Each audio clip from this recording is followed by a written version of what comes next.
कल सदन में आप लोगों को बोलने का मौका मिला था, राहुल गांधी ने भी बोला, आपने भी अपनी बात रखी, कई मुद्दों को लेकर चर्चा हुई, लेकिन जो एक तरह से सवाल खड़े कर रहे हैं, जो सत्ता पक्ष की तरफ से सवाल किए जा रहे हैं, राहुल गांधी ने जो हिंदू शब्द का प्रयोग किया, उन्होंने जो खासतौर पे वायलेंस से जुड़ा, उसे लेकर सत्ता पक्ष पूरी तरह से सवाल उठाया, प्रधानमंत्री ने भी उस पर टिप्पणी की। ये भाजपाई चीजों को तोड़ने में, मरोड़ने में, दुष्प्रचार करने में माहिर है। राहुल गांधी जी ने नरेंद्र मोदी और उनकी पार्टी को हिंसक कहा।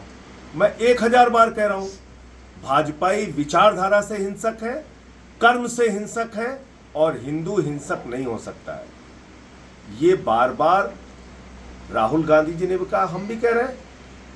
अच्छा, आप मुझे बताइए, जो पार्टी हिंदुओं को गाली दे वो हिंदू हो सकती है क्या?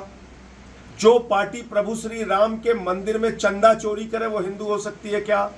जिस पार्टी के नेता आदिवासी के सर पे पेशाब करें वो हिंदू हो सकते हैं क्या?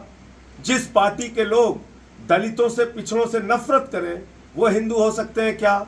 जिस पार्टी के लोग अखिलेश यादव और उनकी पत्नी के कन्नौज में मंदिर का पूजा करने पर गंगा जल से उसकी धुलाई करें वो हिंदू हो सकते हैं क्या? ये हिंदू है? ये इनका आचरण है?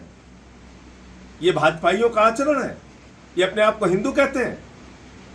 तो मैं 101% राहुल गांधी जी के बात से सहमत हूं।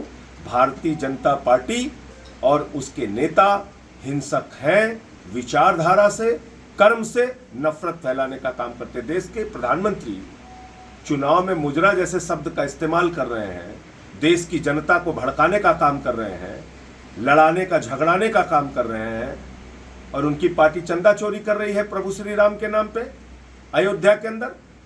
ये तो अयोध्या वालों को गाली दे रहे हैं। आप सोचिए कैसे लोग हैं ये। अब ये प्रभु श्री राम को भी छोड़ चुके हैं।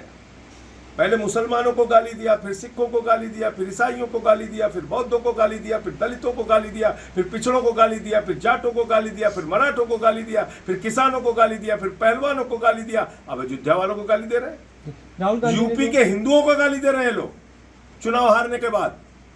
ये दुनिया में किसी के सगे नहीं है। इसलिए भाजपाइयों से सावधान रहना पड़ेगा, और इनको एक नहीं 1000 बार हिंसक कहना पड़ेगा। ये लोग विचारधारा और कर्म से हिंसक हैं।